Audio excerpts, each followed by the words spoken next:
നമുക്ക് അലീനയുടെ മനുഷ്യങ്ങളുടെ ഇന്നത്തെ നല്ലൊരു വിശേഷം കേട്ടാലോ? അങ്ങനെ ഇന്നത്തെ വിശേഷത്തിൽ ഒരു സമാധാനം ഇല്ലാതെ വൈജയന്തി കമലയെ വിളിക്കുകയാണ്. അങ്ങനെ കമല എടുത്തിട്ട് ചോദിച്ചു, എന്താ വൈജ, എന്തു പറ്റി ഈ സമയത്ത്? എന്റെ കമലയെടുത്തി, എനിക്ക് ഉറങ്ങാൻ പറ്റുന്നില്ല, കിടക്കാൻ പറ്റുന്നില്ല, വല്ലാത്തൊരവസ്ഥയാ. അല്ല, എന്താ ഇപ്പൊ കാരണം? കാരണം അവളുണ്ടല്ലോ, ആ അലീന തന്നെ. അവളാണല്ലോ ഇപ്പൊ ഇവിടുത്തെ വീട്ടുകാരി. ഞാൻ വെറും വേലക്കാരിയായി മാറിയില്ലേ? അല്ല, ഇതിന് മാത്രം എന്താ സംഭവിക്കാനെന്നോ? ബാലേന്ദ്രൻ അവളെ മാത്രം മതി. ബാലേന്ദ്രന്റെ കാര്യങ്ങളൊക്കെ നോക്കുന്ന അവളാ. ഞാനിപ്പോ വെറും കറിവേപ്പല പോലെ പുറത്ത്.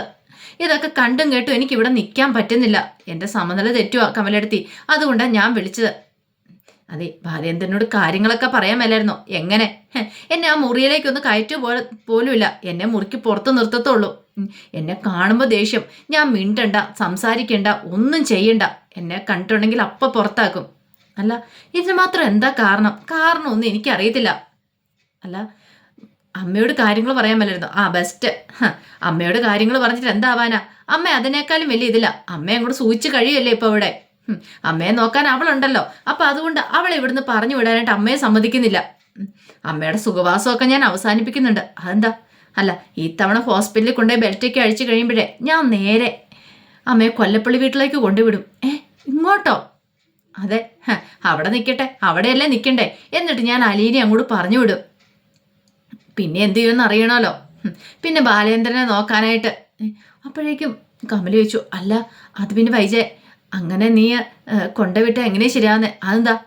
അമ്മയ്ക്ക് ഇപ്പം പറയത്തക്ക പ്രശ്നങ്ങളും കാര്യങ്ങളും ഒന്നുമില്ല. ഇപ്പം അമ്മയുടെ എല്ലാം അടവാന്നേ. അമ്മയ്ക്ക് നേരത്തെ ഭേദമായതായിരുന്നു. അവളെ പറഞ്ഞു വിടുവോന്ന് ഓർത്തിട്ട് അമ്മ എഴുന്നേക്കാതെ കിടന്നല്ലേ. ഇനിയിപ്പോൾ കുഴപ്പമില്ല. ഹോസ്പിറ്റലിൽ ചെന്ന് കഴിയുമ്പോഴത്തേനും അമ്മയുടെ അടവും അഭ്യാസമൊക്കെ മാറും. അല്ല, ഹോസ്പിറ്റലിൽ കൊണ്ടുപോവാറായോ? അതെപ്പം വേണമെങ്കിലും കൊണ്ടുപോവാം. അപ്പോഴേക്കും കമലയ്ക്ക് ടെൻഷനായി. ദൈവമേ, ഇനി അങ്ങനെ എന്തെങ്കിലും കൊണ്ടുപോയിട്ടുണ്ടെങ്കിൽ തൻ്റെ കാര്യം കട്ടപ്പോകാം. എങ്ങാനും ഹോസ്പിറ്റലിൽ കൊണ്ടുപോയിട്ട് ഇങ്ങോട്ടേക്ക് പറഞ്ഞു വിട്ടിട്ടുണ്ടെങ്കിൽ അത് ശരിയാവത്തില്ലല്ലോ. എന്തെങ്കിലും ചെയ്തേ മതിയാവുള്ളൂ എന്നൊരു ചിന്ത കമലയുടെ മനസ്സിലുണ്ടാവുന്നുണ്ട്.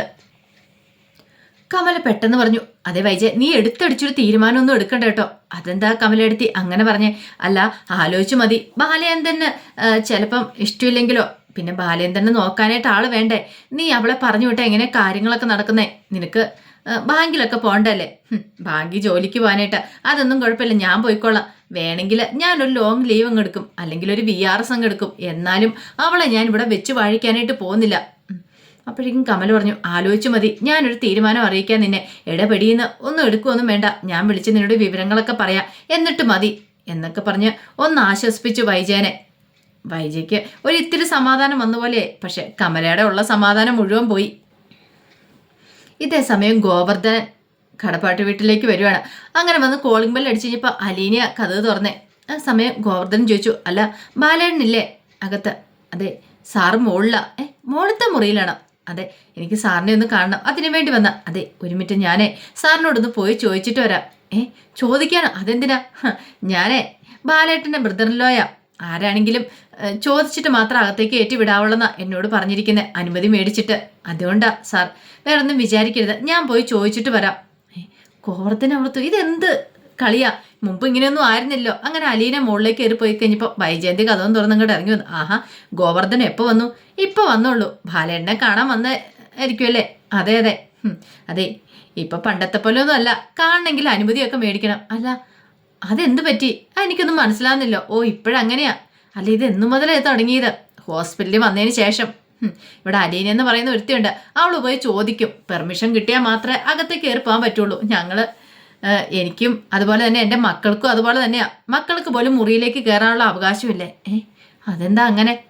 എങ്ങനെയാന്ന് ഗോവർദ്ധനം ചെന്ന് കഴിയുമ്പോൾ ഒന്ന് ചോദിച്ചു നോക്ക്. അല്ല, ചോദിക്കുമ്പോൾ അറിയാലോ. ഇനി ഞാൻ കൂടുതൽ പറയാനില്ല. ശരി ശരി, ഗോവർദ്ധന അകത്തേക്ക് കയറിച്ചല്ല. അവളുടെ തീരുമാനത്തിനൊന്നും കാത്തു നിൽക്കേണ്ട, ഞാനൊന്ന് കണ്ടിട്ട് വരാമെന്നും പറഞ്ഞുകൊണ്ട് ഗോവർദ്ധന മുകളിലേക്ക് കയറി ചെല്ലുവാണ്. പിന്നീട് അലീന വന്ന് ബാലേന്ദ്രനോട്, സാറേ ഗോവർദ്ധൻ സാർ കാണാൻ വന്നിട്ടുണ്ട്. അപ്പോഴേക്കും ഗോവർദ്ധൻ മുറിയുടെ മുന്നിൽ വന്നിട്ടുണ്ടായിരുന്നു. കയറി വരാൻ പറ. അങ്ങനെ ഗോവർദ്ധനോട് എന്ന് പറഞ്ഞു, അതെ സാറിനോട് അകത്തേക്ക് കയറി വരാൻ പറഞ്ഞു. അങ്ങനെ ഗോവർദ്ധൻ അകത്തേക്ക് കയറി വന്നു. ആ സമയത്ത് അലീനയോട് ബാലേന്ദ്രൻ ചോദിച്ചു, ഇതാരാന്ന് മനസ്സിലായോ? മനസ്സിലായി, എൻ്റെ പെങ്ങളുടെ ഭർത്താവാ. എനിക്ക് മനസ്സിലായ സാറെന്ന് പറയാ. അല്ല, വന്നപ്പോൾ നമ്മൾ എന്തേലും കുടിക്കാനൊക്കെ കൊടുക്കണ്ടേ? ചായയോ കാപ്പിയോ എന്താ വേണ്ട സാറെന്ന് എന്ന് അലീന ചോദിച്ചു. ഗോവർദ്ധനൊന്നും മിണ്ടിയില്ല. അങ്ങനെയാണെങ്കിൽ ഞാൻ ജ്യൂസ് എടുത്തോണ്ട് കേട്ടെ അലീന എനിക്കോട് ഒരു ജ്യൂസ് എടുത്തേക്കാൻ പറയണം. ശരി എന്ന് പറഞ്ഞിട്ട് അലീന താഴേക്ക് ഇറങ്ങിപ്പോയി. അപ്പോഴേക്കും ഗോവർദ്ധനം വന്നിരുന്നിട്ട് ചോദിച്ചു, അല്ല എനിക്ക് മനസ്സിലാത്തൊരു കാര്യമുണ്ട്, ഇതെന്താ ബാലേട്ടൻ താഴേന്ന് മുകളിലേക്ക് കയറി വന്നേ? ഇതല്ലേ സുഖം, ഇതാകുമ്പോൾ ഒച്ചപ്പാടും ബഹളവും ഇല്ല, ആരുടെ കറുത്ത മോന്തയും കാണ്ട, ഇവിടെ ഞാൻ സേഫാ. അല്ല അത് പിന്നെ മനസ്സിലാവുന്നില്ലായിരിക്കുമില്ലേ? പിന്നെ വിഷമിക്കേണ്ട കാര്യമൊന്നുമില്ല, എനിക്കിവിടെ ഒരു പ്രശ്നമില്ല, എൻ്റെ കാര്യങ്ങളൊക്കെ നോക്കാൻ അലീനയുണ്ടല്ലോ. അല്ല ചേച്ചിക്ക് അത് ഒട്ടും അങ്ങോട്ട് ഇഷ്ടപ്പെടുന്നില്ല. ആ അലീന ഇവിടെ ഉള്ളതാ പ്രശ്നം. അത് അവളുടെ വായ അടുപ്പിക്കാനായിട്ട് തൽക്കാലത്തേക്ക് ഒരു ഉരുളൻകല്ല് കയറ്റി വെക്കണം. അതാണിപ്പോൾ അലീന, അറിയാലോ, കുറേ കാലം അവൾ എന്നെ അടിച്ചമർത്തിയതല്ലേ, ഇങ്ങനെ തന്നെ ഇരിക്കട്ടെ. ഇനിയിപ്പോൾ താഴേക്ക് ചെല്ലുമ്പോൾ ചോദിക്കുമായിരിക്കും, ബാലേന്ദ്രൻ എന്തു പറഞ്ഞു ഏത് പറഞ്ഞെന്നൊക്കെ. അപ്പം പറഞ്ഞാൽ മതി, ഇപ്പം എൻ്റെ പ്രൈവറ്റ് സെക്രട്ടറിയാണ് അലീനയെന്ന്. പ്രൈവറ്റ് സെക്രട്ടറിയോ? അതെ, അഡീഷണൽ പ്രൈവറ്റ് സെക്രട്ടറി ആയിട്ട് ഞാൻ അലീനയെ നിയമിച്ചു കഴിഞ്ഞു. അല്ല അത് പിന്നെ പറയട്ടെ, അങ്ങനെ ഒരു തസ്തികയൊക്കെ ഉണ്ടോ? അങ്ങനെ ഒരു തസ്തികയൊന്നും ഇല്ല, പക്ഷെ ഞാനായിട്ട് സ്വന്തമായിട്ട് അങ്ങോട്ട് ഉണ്ടാക്കി. അത് കേൾക്കുന്നവർക്കും ഒരു കുമ്മൊക്കെ അല്ലേ, അത് ശരിയാ.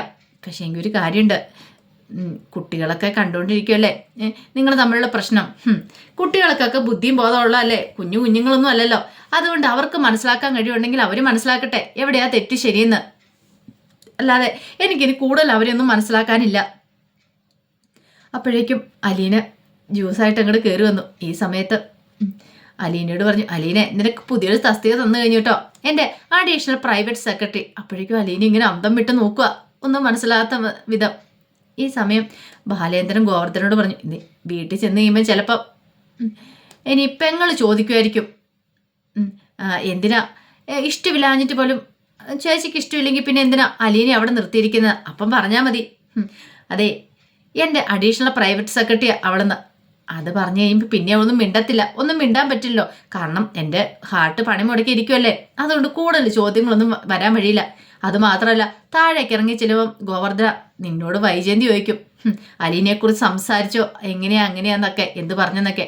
അപ്പം നീ അങ്ങോട്ട് പറഞ്ഞാൽ മതി, എൻ്റെ അഡീഷണൽ പ്രൈവറ്റ് സെക്രട്ടറിയാണ് അലീനയെന്ന്.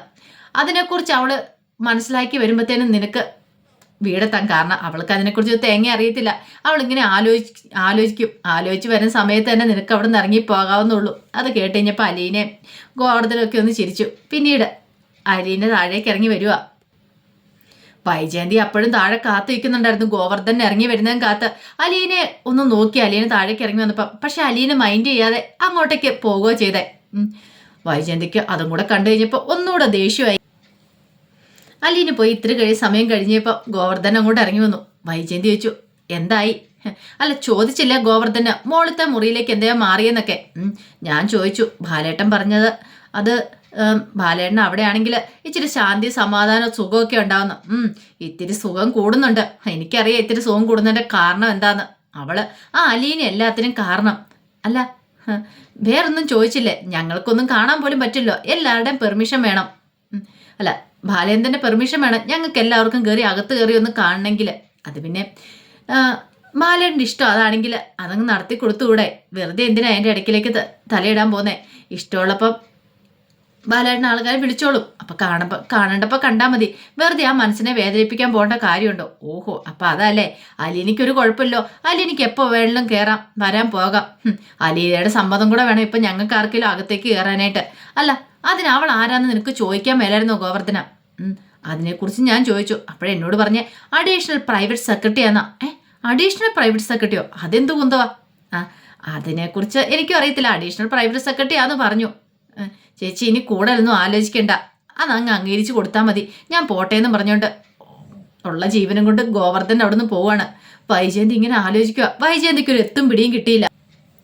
ഗോവർദ്ധനം പോയപ്പോഴത്തേനും ബബിത വന്നിട്ട് ചോദിച്ചു, അല്ലമ്മേ അങ്കിള് എന്ത് പറഞ്ഞിട്ട് പോയി?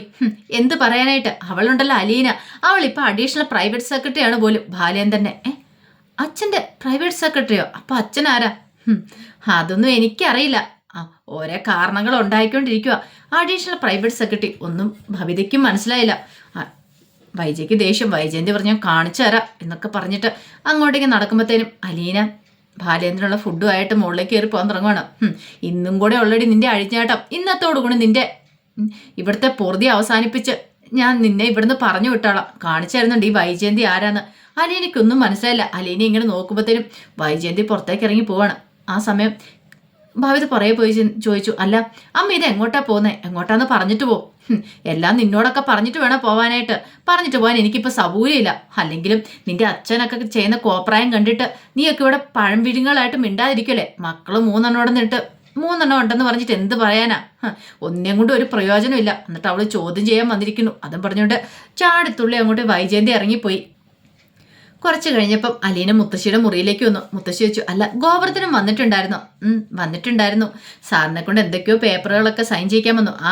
അല്ലെങ്കിൽ ബാലേന്ദ്രൻ എവിടെയെങ്കിലും പോകുമ്പോഴും എന്തെങ്കിലും തിരക്കൊക്കെ ഉള്ള സമയത്ത് ഗോവർദ്ധനാണ് 3 കടയിലെ കാര്യങ്ങളൊക്കെ നോക്കുന്നത്. അല്ല ഗോവർദ്ധൻ എന്ത് പറഞ്ഞിട്ട് പോയി? പ്രത്യേകിച്ചൊന്നും പറഞ്ഞില്ല. സാറിനോട് സംസാരിച്ചു. അല്ല വൈജയന്തി എന്തിയേ? അല്ല മാഡത്തിന് എന്ത് പറ്റിയെന്നറിയില്ല, എന്നെ വിളിച്ചിട്ട് ഇറങ്ങിപ്പോയി. വിളിച്ചിട്ട് എന്ത് പറഞ്ഞു? ഞാനിങ്ങോട്ടേക്ക് വരട്ടെ, വരുമ്പം കാണിച്ചു തരാന്നൊക്കെ പറഞ്ഞു. അല്ല അവൾക്ക് ഇത് എന്ത് പറ്റിയെന്ന് എനിക്കറിയില്ല മുത്തശ്ശി എന്ന് പറഞ്ഞു. മുത്തശ്ശി ഓർത്തു, ഇതെന്താ അവൾക്ക് പറ്റിയത്? ഒന്നും ഒരു എത്തും പിടിയും കിട്ടുന്നില്ലോ എന്നൊരു ചിന്തയൊക്കെ മനസ്സിലുണ്ടാവുന്നുണ്ട്. കുറച്ച് കഴിഞ്ഞപ്പോൾ വൈജയന്തി നേരെ ചെല്ലുന്ന കൊല്ലപ്പള്ളി വീട്ടിലേക്കാണ്. ഹരിശങ്കർ ഉണ്ടായിരുന്നു പുറത്ത്. ഹരിശങ്കറിനെ കണ്ടു ചോദിച്ചു, അല്ലടാ ഇന്ന് നിനക്ക് ക്ലാസ്സില്ലേ? ഇന്ന് പബ്ലിക് ഹോളിഡേ അല്ലേ? അത് ഞാൻ മറന്നു. അല്ല നീ പകുതി ദിവസം അങ്ങനെ പോവാറല്ലോ, അതുകൊണ്ട് ചോദിച്ചാ. അതാൻറ്റി പറഞ്ഞ ശരിയാ. സമരമൊക്കെ വന്നിട്ടുണ്ടെങ്കിൽ എനിക്ക് ഭയങ്കര സന്തോഷമാണ് ക്ലാസ്സിലേക്ക് പോവാതിരിക്കാൻ വേണ്ടിയിട്ട്. അതുകൊണ്ട് ഞാൻ മാക്സിമം പോവാറില്ല. അല്ല നിന്റെ അമ്മ എന്തിയെ? അമ്മ അകത്തുണ്ട്, ഒരു ഇര കിട്ടാതെ കാത്തിരിക്കുക. ആൻറ്റി അകത്തേക്ക് ചെല്ല്. അങ്ങനെ വൈജയന്തി അകത്തേക്ക് അങ്ങോട്ട് പോകണം. ആ സമയത്ത് ഹരിശങ്കറിന് കോള് വന്നു. എടി നിന്നെ എനിക്ക് കാണാതിരിക്കാൻ പറ്റില്ല എന്നൊക്കെ പറഞ്ഞുകൊണ്ട് ഹരിശങ്കർ ഇങ്ങനെ അടുത്ത ട്യൂണിങ് നടത്തിക്കൊണ്ടിരിക്കുക. അവനിഷ്ടം പോലെ പെൺകുട്ടികളുണ്ട് വിളിക്കാനായിട്ട്. ഇടയ്ക്കിടയ്ക്ക് ഓരോന്നോരോന്നും മാറി മാറി വിളിച്ചുകൊണ്ടിരിക്കും. വൈജയന്തി അകത്തേക്ക് കയറി ചെല്ലുമ്പോൾ രഞ്ജിനി ഹാളിൽ നല്ല സൗണ്ടിൽ പാട്ട് വെച്ച് ഡാൻസ് ചെയ്തുകൊണ്ടിരിക്കുക. കുറച്ച് സമയം വൈജയന്തി നോക്കിയിരുന്നു. അപ്പോഴാണ് രഞ്ജിനി വൈജയന്തിയെ കാണുന്നത്. ആൻറ്റിയോ എന്ന് പറഞ്ഞ് പാട്ട് പെട്ടെന്ന് ഓഫ് ചെയ്ത് വൈജയുടെ അടുത്തേക്ക് വന്നു. നീ നന്നായിട്ട് ഡാൻസ് കളിക്കുന്നുണ്ടോടി? ഓക്കെ താങ്ക് യു എന്നൊക്കെ പറഞ്ഞുകൊണ്ട് കൈ കൊടുത്തു. അല്ല അമ്മ അകത്തുണ്ട് ആൻറ്റി എന്ന് പറയാം. ശരി എന്നും പറഞ്ഞിട്ട് വൈജയന്തി അകത്തേക്ക് പോയി. അകത്തേക്ക് എന്നപ്പോൾ കമല ചോദിച്ചു, ഇതാരെ വൈജയന്തിയോ? എന്ത് പറ്റി വൈജയ? അതേ കമലെടുത്തി, എനിക്കൊരു ഹോം നേഴ്സിനെ വേണം. ഹോം നേഴ്സിനെയോ? ഉള്ള ഒരെണ്ണത്തിനെ പോരെ? ഇനിയും വേണോ? 3-4 ആൾക്കാരുടെ പണി ചെയ്യുമല്ലോ. പിന്നെ 3-4 ആൾക്കാരുടെ പണി ചെയ്യും. അവളുടെ ഗുണവധാരം ഒന്നും പറയാതിരിക്കുന്ന ഭേദം. അല്ല പിന്നെ എന്തിനാ ഇപ്പം നിനക്ക് പെട്ടെന്ന്? എനിക്ക് അവളെ അവിടെ നിന്ന് പറഞ്ഞു വിടണം.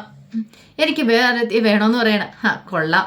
അല്ല ബാലേന്ദ്രൻ്റെ കാര്യങ്ങളൊക്കെ അവളല്ലേ നോക്കുന്നേ? പിന്നെ ബാലേന്ദ്രൻ്റെ കാര്യങ്ങൾ ഇപ്പം അവൾ ആരാന്നറിയാവോ? ബാലേന്ദ്രൻ്റെ അഡീഷണൽ പ്രൈവറ്റ് സെക്രട്ടറിയാ. അഡീഷണൽ പ്രൈവറ്റ് സെക്രട്ടറിയോ? അത് കേട്ട് കഴിഞ്ഞപ്പം കമല അവിടെ നിന്ന് പൊട്ടിച്ചിരിക്കുകയാണ്. ആ ചിരി കണ്ടു കഴിഞ്ഞപ്പോഴത്തേനും വൈജയന്തിക്ക് സഹിച്ചില്ല. വൈജയന്തിക്ക് സമനില ഏറ്റുന്ന പോലെ തോന്നുക. അപ്പോൾ അതിൻ്റെ വിശേഷങ്ങളൊക്കെ ഇന്ന് കാണുന്നത്. ഇതിൻ്റെ ബാക്കി വിശേഷങ്ങളുമായിട്ട് വൈകുന്നേരത്തെ പ്രമോയി വരാട്ടോ. ഒരിക്കൽ കൂടി എല്ലാവർക്കും ശുഭദിനം നേർന്നുകൊണ്ട് നിർത്തുന്നു. നന്ദി.